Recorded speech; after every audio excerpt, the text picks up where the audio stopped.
қайырлы күн достар, менің арнама қош келдіңіздер. Сіздермен Толқын. Сіздерді өзімнің арнама көргеніме қуаныштымын. Бүгін сіздермен қазіргі таңда той дастархандарында хит болып жатқан дастарханның сәнін ашатын өте керемет дәмді десерттің рецептімен бөлісемін. Бұл маковый пирог, арасында крем-чиз және бетінде қытырлақ меренга бар. Дәмі өте керемет болып шығады, әрі жасалу жолында мүлде қиын емес. Бірінші жасағаннан-ақ керемет болып шығады. Видеоны соңына дейін қараңыздар. Ең алдымен бөлме температурасындағы жұмсақ сары майды ыдысымызға салып аламыз. Ерітпейміз, алдын ала 1-2 сағат алдын тоңазытқыштан шығарып аламыз. Оның үстінен жұмыртқаның сары уызын саламыз. Және қантымызды саламыз. Жақсылап миксерлейміз.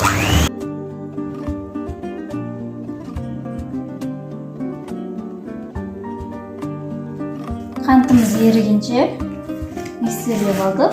Енді құрғақ қоспаларымызды қосатын боламыз. Ең алдымен ұнымызды саламыз. Қопсытқышымызды саламыз.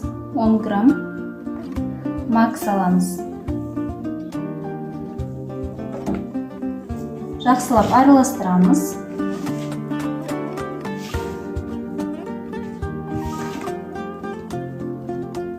Енді қолымызбен қамыр илейміз. Бізде жұмсақ қамыр шығу керек.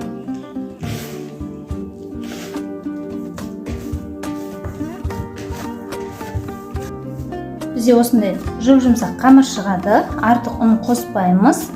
Қамырымыз қатты болып қалуы мүмкін. Енді осыны целлофан пакетке салып, меренгамыз дайын болғанша тоңазытқышқа сала тұрамыз. Ыдысымыздың ішінде жұмыртқаның ақ уызы бар. Үстінен шым-шым тұз салып, жайлап миксерлейміз.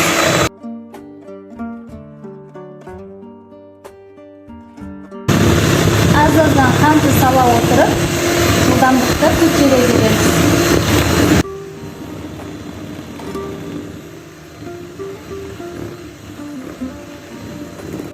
Енді осылай көпіріп, өзінің формасын ұстайтын жұмыртқаның ағының үстінен крахмал саламыз. Жүгері крахмал болу керек. Және жақсылап ұсақталған грек жаңғағын саламыз. Қатты ұсақ етіп жібермейміз. Жегенде жаңғақтың дәмі сезіліп тұру керек.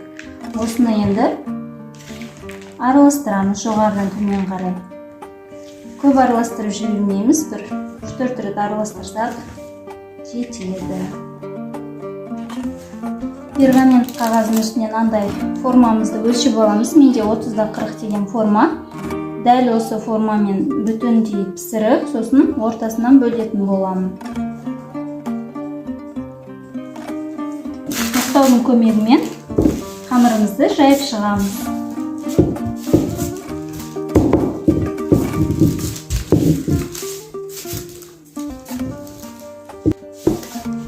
Жайып алдық. Енді формамызды өлшеп аламыз. Артық жерлерін алып тастаймыз.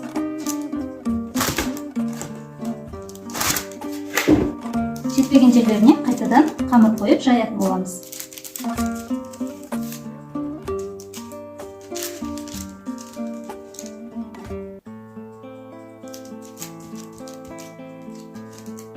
Қалған қамырларды орталарына қойып, жайып жібереміз бір кекеге.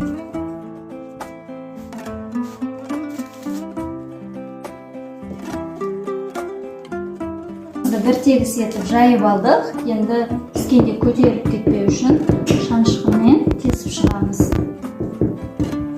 Және меренгамызды бетіне салып, бір тегіс етіп жайып шығамыз.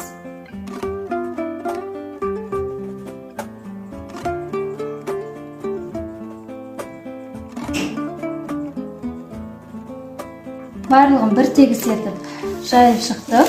Енді алдын ала қыздырылған пеште 150 градуста 35-40 минуттай меренгасы піскенше, беті қытырлақ болып піскенше пісіріп алатын боламыз. Крем дайындаймыз. Ыдысымызға творожный сыр және қантымызды салдық және Жақсылап миксерлейміз 1 минуттай.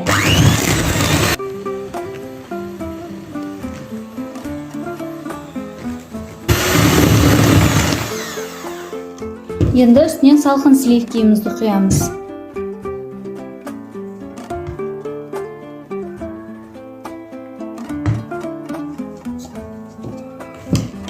Қою масса болғанша миксерлейміз.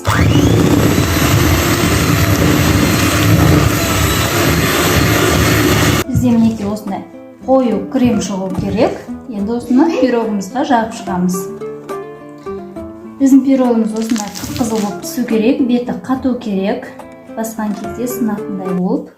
Енді дәл ортасынан бөлеміз.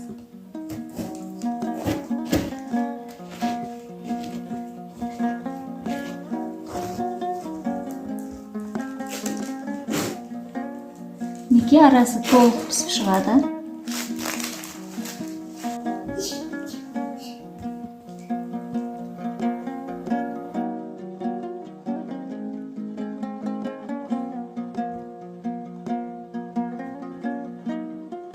Бірінші қабатына крем жағып болдым. Енді екінші қабатын үстіне қоямыз. Және кремі толық сіңгенше 1 түнге немесе 8 сағатқа тоңазытқышқа салып қоямыз. Және содан кейін безендіретін боламыз.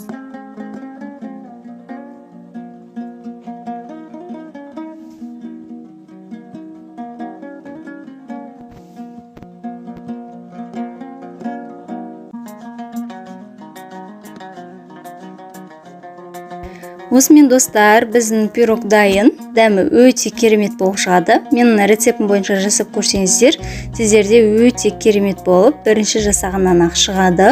Бұл мастер-класстан үйренген оригинал рецепт. Қонақ шақырғаныңызда дастарханыңызда өте керемет болып, дастарханыңыздың сәнін ашып тұрады. Достар, егер менің арнама тіркелмеген болсаңыздар, тіркеліп қойыңыздар. Қоңыраушаны басып қойсаңыздар, жаңа рецепттерді жіберіп алмайтын боласыздар. Лүпіл басып, пікір қалдырып, арнамның дамуына үлес қосыңыздар. Сау сәлеметте болыңыздар.